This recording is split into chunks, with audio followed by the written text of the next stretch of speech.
Why is the US really afraid of China? Donald Trump invented the new Cold War against China, and in particular against Chinese big tech. That's economist Yanis Varoufakis, Greece's former finance minister. And he says this new Cold War isn't because of China's human rights record or based on national security of the United States. Instead, Varoufakis says this struggle comes down to power, specifically maintaining the power of the US dollar. That is a foundation of the insecurity that Washington feels over the capacity of the dollar payment system to be reproduced as a monopoly.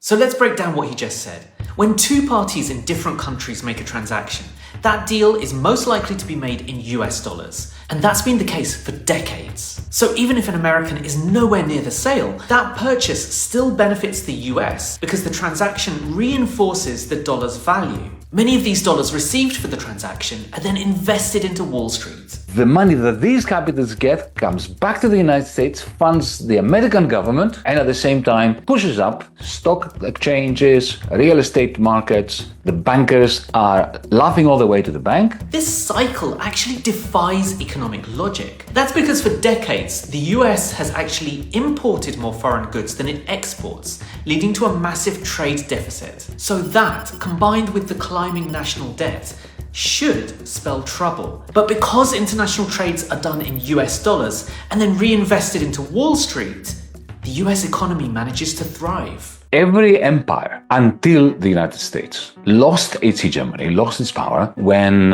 it turned from a surplus economic bloc to a deficit economic bloc. The Roman Empire, the Spanish Empire, the Dutch Empire, the British Empire, they collapsed. This is this remarkable paradox where the American trade deficit is maintaining world capitalism, and world capitalism in the end pays for the American deficit. So if this weird little triangle has worked for so long, then why is the US worried about China? In China, the two, big tech and big finance, work in unison. In the United States, they don't. That asymmetry is at the heart of the insecurity that Washington, D.C. has felt over a number of years now, both under Trump and Biden. Trump and Biden appear as the antithesis one of the other. And yet there is one common strand that defines both men: total subjugation and loyalty to Wall Street.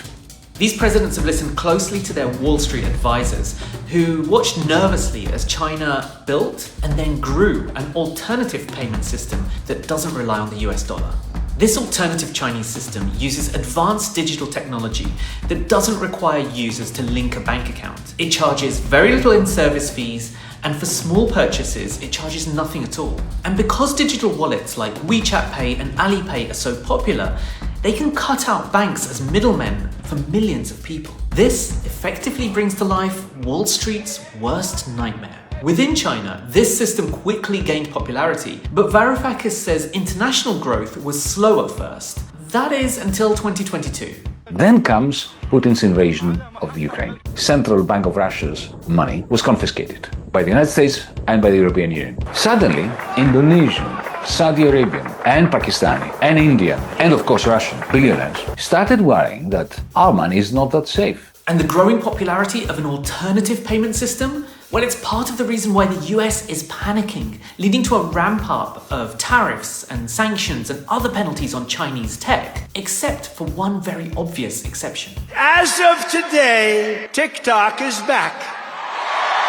So Donald Trump now is caught between a rock and a hard place. He would very much like to see TikTok or any Chinese interest in big tech, especially interests that operate within the United States, get a bloody nose. It was his idea that TikTok should be banned. At the very same time, he has a very good sense and smell for popular sentiment. But are these anti-China policies actually backfiring on the US?